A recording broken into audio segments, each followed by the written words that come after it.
Good blessed Wednesday morning, October the 6th, 2021. It's about 5:47 a.m. in the morning. I'd like to greet all human beings all around the world like I always greet them with a universal greetings of peace and the blessings of God be with you. It doesn't matter what your political, philosophical, personal, nor your religious beliefs may be. Doesn't matter whether you the richest to the poorest person on the face of this earth. It doesn't matter if you the proclaimed toughest to the proclaimed weakest person on the face of this earth. It doesn't matter if you my family, friends, nor my proclaimed enemies. It doesn't matter whether you like me, my YouTube channel, or anything I say or do. That's your prerogative. You have a right to like or dislike me. You got a right to speak up or stay silent. You got a right to say whatever you want to say. It doesn't matter if you're dark-skinned or light-skinned, big, small, young or old. I greet all of you all with the same universal greeting of peace and the blessings of God be with you. I come today to share something, not to explain, but to share something to some of my new subscribers. You know, some people think I'm racist when I speak about certain things, like an incident in Schaumburg, Illinois, this recently. I believe it was the around the September. I believe the somewhere around September, when a young man, 18-year-old black man, was stabbed in what's supposed to have been a fist fight, and he was stabbed by a 17-year-old Mexican guy.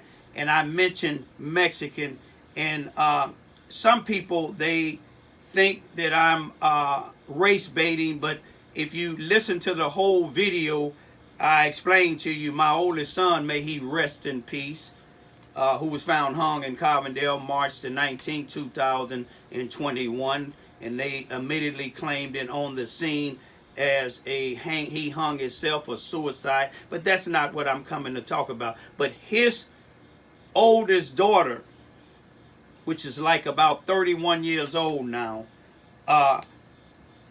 his oldest daughter mother's Mexican, so that make my granddaughter Mexican and black. My three daughters are Puerto Rican and black. My oldest son is black. So, you know, when I speak of certain nationalities, sometimes I say how ignorant blacks be out there shooting and killing black on black crime or Spanish on Spanish crime. Nobody have anything to say with that. But when I mention something, if it's racist, I'll let you know it's racist. When I speak about a white supremacist, or when I speak about what white police or people that's in power that's white that's do, and I speak about what people that's black in power do. But I want to show you something.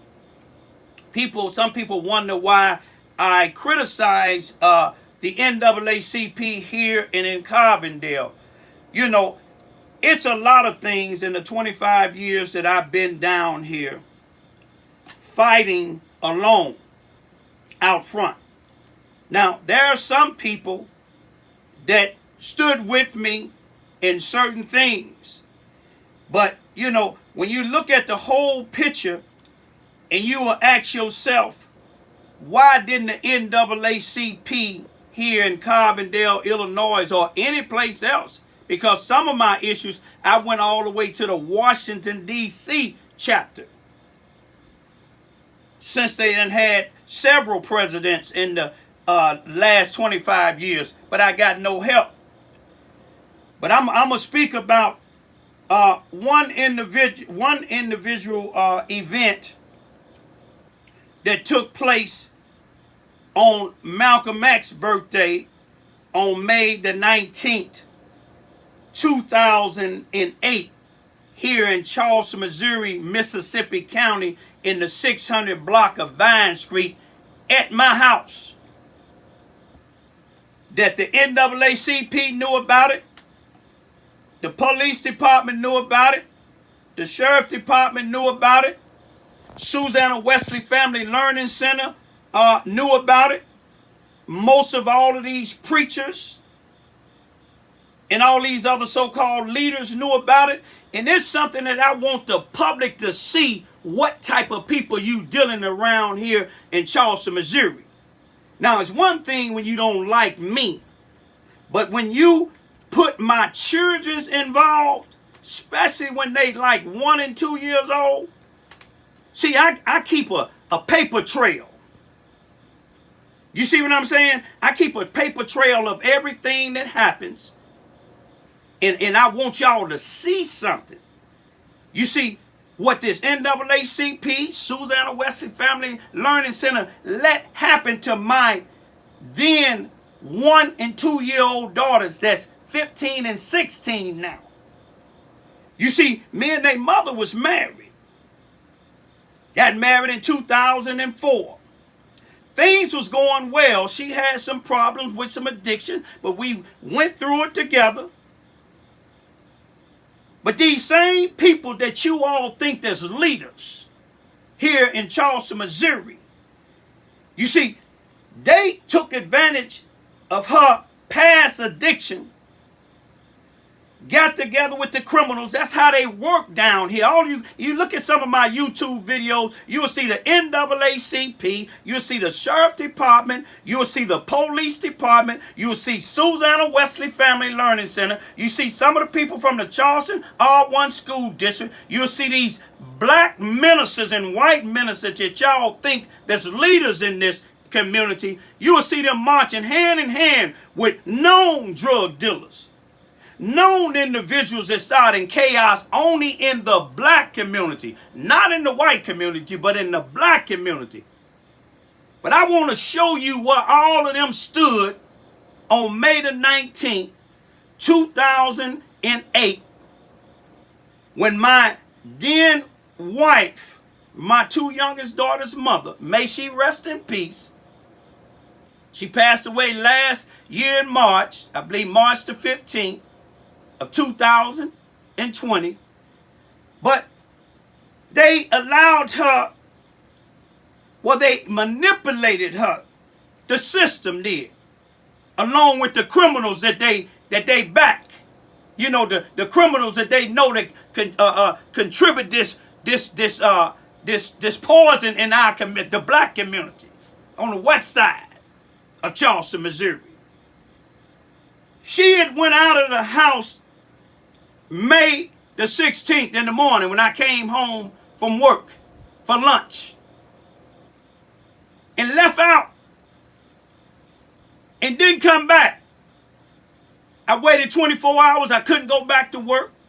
My daughters was 1 and 2 years old. Now, listen to this real good. I told the story before. I had critics say, you study, tell it, but I want to let other people just see why I don't have respect for the NAACP, the police department. Now, it's 1 or 2. It's a few police that done quit the police department. Few sheriff's deputies done quit the Mississippi County Sheriff Department.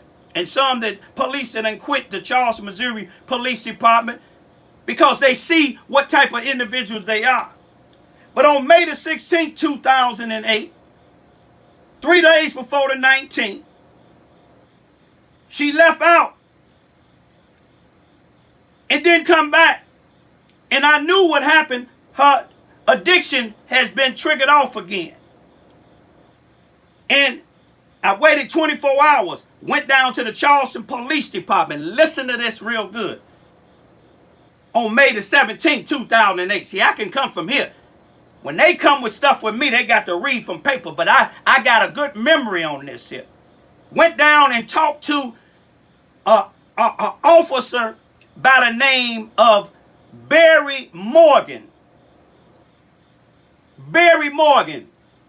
If they say it ain't true, I got the police report that I went down there. But he's a captain down here in the Mississippi County Sheriff Department now. See, that's what they do. They leave, go other places and come back. Some of them murder blacks and leave and be promoted. But the NAACP and none of these black leaders don't care. But let me show you about Barry Morgan. I gave him the information. Then on the 18th, Somebody told me they had seen their mother in one of these houses on Gale Street where they get high. I called the police. The black sergeant, the only black that's on the police department, came. This was on the 18th, about 6 o'clock, I believe it was. And I told him where she was at, because they supposed to have been looking for her. And he told me she grown, she can do whatever she want to do. Go back and take care of your children. This same black sergeant now, a little bit after midnight, she had been gone 3 days. I'm taking care of my babies by myself. Couldn't go back to work. This same black sergeant with another white police came to my house a little bit after midnight on the 19th of May, 2008, and had my children's mother with him, and said a judge gave her a order to get the house, to get the children's, and me to get out.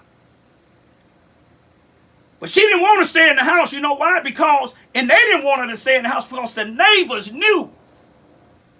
They was looking and seeing what they was doing. See, they didn't like it because I stood up against white supremacists and these sellout blacks. What was black sellout blacks for the 25 years I've been down here. But I want y'all to listen to this story real good and tell me how much you would respect the NAACP, the sheriff department, the police department, and these so-called leaders. This black sergeant, I told him, I'm not finna give her them children. She been out in the streets for 3 days and 3 nights, and y'all knew she was out there. He pulled his gun on me and told me to sit down and let her storm through the house taking stuff, waking my babies up. My baby's crying, and she tell them to go to your uncle, I'm not going to say his name, the black sergeant. And I told them, I said, God is going to deal with y'all. And the white police told me, he said, Raymond, I don't have nothing to do with this. And I believe him, because he quit not too long after that. I don't have nothing to do with this. I'm following orders of my supervisor, this black sergeant. You see what I'm saying? This black sergeant, the only black on the force. When they took my children's, it was tearing me up and inside. I walked the streets. It was after midnight. I walked the streets back and forward. The next day I went down to show you how corrupted they is. Now, when you taking children from somebody for a legitimate reason, children and family service would be involved. But one thing I know about children and family services, children and family services is not going to give custody to a person or a parent or a guardian that's out in the streets 3 days and 3 nights on drugs. And take them away from a parent that's working, a productive citizen. Show you how corrupt they is now. I still got the exploité, the phony exploité they had. Now, when they took my kids, I went down to the police station the very next day and talked to the chief of police, the one that some of them respect so much, Robert Bobby Hearns. Let me give you some history on him. See, his uncle, Warren Hearns, was a governor here, so you know that brings him power. Warren Hearns' wife, Betty Hearns, was a Missouri state representative here. Let me give you some history. And if you do the history on them, when Obama made Warren Hearns rest in peace, but when he was alive, him and his wife, you can see when Obama was running for office, they didn't, then they Democrats, but they didn't vote for Obama. You know why? Black man. Robert Hearns. He voted for Trump both times. He had a big sign in his yard, but he's supposed to be a Democrat. But let me tell you what he told me, and y'all will know this a lie. I asked him, why did they come take my children out of my house? When I came down to this police station 2 days ago and made a report saying that she was out in the streets, and y'all knew what she was doing. He told me he didn't have nothing to do with it. He said it was Children and Family Services. And I got paperwork. Y'all can do the history. Children and Family Service ain't never got involved in this to this very day. That's how corrupted they is. But see, I've been standing up against them by myself. But they said I'm a racist. They said I hate police. You see what I'm saying? I'm always criticizing blacks. But I'm showing y'all just one. This is one of many things that they done did. And these same black individuals is in power, they took part of it. They took her down to the Susanna Wesley Family Learning Center, women's shelter in East Prairie, Missouri. God had one ram in the bush down there, told me and another minister that my children's mother is in there nodding off that heroin. They was letting her go out. You don't supposed to let them go out. Go out and come back in. Because one of the NAACP president, he was working for Susanna Wesley now. He got his own little business, but he's still connected with this NAACP. He had a good role in it. But they say your kids is dirty and they crying and hungry and the people in there had to feed them. But they in a place that they call a shelter for women. It's supposed to be protecting them and my kids. But let me show you how much they protected them. Let me show you what they thought of my kids. Let me show you what they think of me. Now, we had a court date on that exploitation for June the 3rd, 2008. I got a lawyer from away from here. Me and my lawyer came up in the courtroom. Guess how many people was in there? Besides God, me and my lawyer. My lawyer went to the clerk and asked them, where's the judge?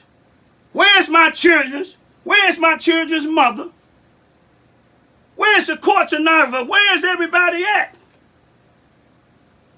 And the clerk told him, now listen to this, the clerk told him, Raymond called up here and dropped the expo tape. How can I drop something that's against me?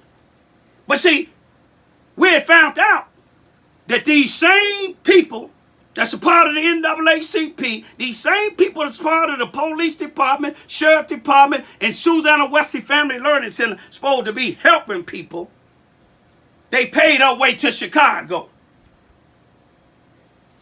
My lawyer gave the clerk his phone number, his card with his cell phone number and his office number. And he said, you can tell the judge we're going to the United States Attorney General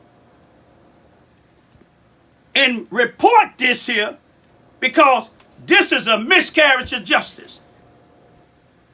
Me and the lawyer was going downstairs and his cell phone rang. The clerk asked him to come back upstairs.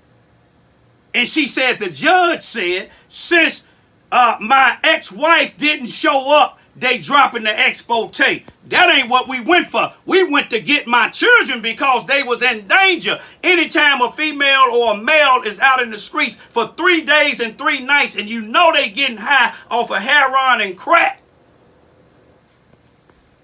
you know the kids is not safe. But let me tell you what happened. 70 days and they dropped the thing and I got the a copy of the thing back and the judge put on, let me show you how crooked the judge is. I still got that paperwork. The judge said there was a hearing on June the 3rd, 2008 in Mississippi County, 33rd Circuit, Charleston, Missouri. Raymond Ivey and his lawyer appeared. The petitioner, which was my ex-wife, didn't appear, so he dismissed the expo tape. He said a hearing was heard. What no hearing heard? Because then none of them show up. The judge didn't even show up. So that show you how illegal they is. But it took 70 days and 70 nights, and I found my daughters in Cabrini Green, homeless with their mother, addicted. I got my babies and brought them back down here. I got them back on July the 28th. Both of them birthdays had passed, so they had turned 2 and 3 years old.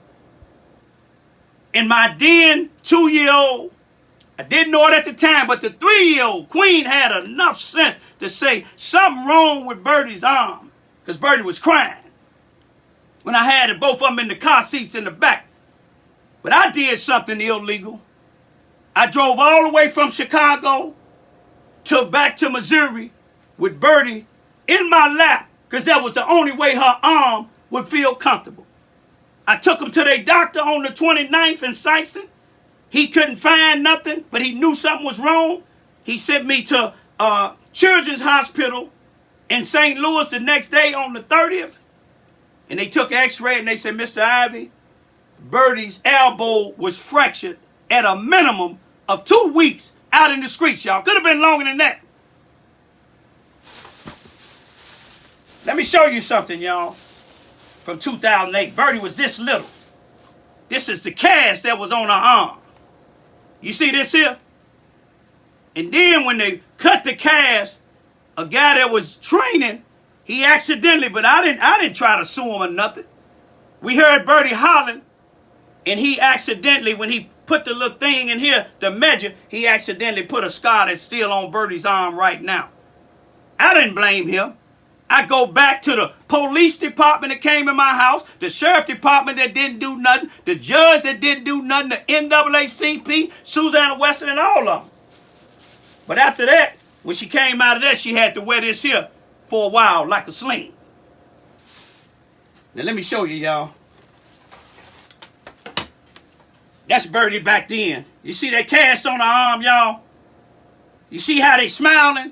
They wasn't smiling like that when I got them. They was dehydrated, malnourished, dirty, filthy, multiple mosquito bites that was bleeding. Pampers was full of urine. I don't blame their mother 100%. You see what I'm saying? I blame those that came in my house, the NAACP, who some of them was working in Susanna Weston, and they knew that they was in the shelter. But you see how nice they looking now? You see them babies? You see that cast on her arm? You see it after the cast was taken off their arms? Now, how do you expect me to respect this? The only reason I'm keeping this is because my daddy was drafted in the racist World War II war, where he left from presidents down here in Charleston, Missouri. Where when he was drafted in the military, he went to the military and they separated the blacks from the whites. But y'all said, this is the land of the free and justice for all. It's a lot of other things that these people allowed to happen to my daughters. They allowed a white bus driver in 2012, the same child that was something wrong with her arm, they allowed a white bus driver to abuse her, and these black individuals spoke up when the Department of Education sent investigators down and they say it's Raymond. But I'm going to tell you one thing, God been dealing with all of them individuals. The same thing that I'm going through here in Charleston, Missouri with these racist white folks, and if you ain't racist, don't let it bother you. These same sellout NAACP leaders and members, I'm going through in Carbondale, Illinois too, fighting for justice for my son Brian. Where they immediately seen him hung, said he hung himself. Now, anybody that think I'm racist, anybody that think I'm violent, if I was violent, I'd have went on a shooting spree for what they did to my child. Look how little she was. Don't y'all trust these sheriffs and police here in Charleston, Missouri? The good ones unquit and gone. But I ain't through. I just want to let y'all know this here. Just show you one of the many things that my two daughters done went through here in Charleston, Missouri with no help from none of these black leaders or preachers. Only a few people spoke up, but didn't nobody march the lines with me. I found my daughters in 70 days and 70 nights with the help of some of my family in Chicago. I went up into that courtroom by myself. That ain't the first time they came in here. They came in here because of one of the ex-NAACP members out there telling children that I raped children, and when I went up against them, they sent the DCF and the police department in here to try to say I was doing something to my children. But that failed. My 6-year-old queen told them, my papi ain't doing nothing to us. Do you want to know what that white bus driver did to my little sister? They didn't want to hear that. They don't want to hear it now, but I want y'all to hear it. These people are racist and don't believe these black leaders, man. When I went to that NAACP meeting 2 nights ago, I seen a bunch of evil, so-called church people, black people in there. The sheriff of NAACP, but remember, he didn't come, but he'll be here the next time it's time to vote him in. I'm going to tell y'all something. Some of these people call themselves NAACP leaders. Some of them people call their bishop and preacher. Why did none of them come? And did nobody get charged with her arm being broken? They came in here and actually kidnapped my children because they didn't do it legal. And the judge thought he was cleaning it up. But I got a story that people is listening to, and God is taking them off the map. They putting some of them in the cemetery. All you got to do is look around at what's going on in Charleston, Missouri with some of these police and state's attorneys and things. Some of them in the cemetery. One of the judges that found me guilty, unjust, he ain't no judge no more. They removed him off the bench, and God ain't through with y'all. When you misuse God, people, God will put you, put your children, put your loved ones right in the cemetery or put them in jail unjustly. Y'all think about that. Y'all want me to get violent? I ain't going to get violent. I'm going to expose y'all and move out of the way. Peace be still.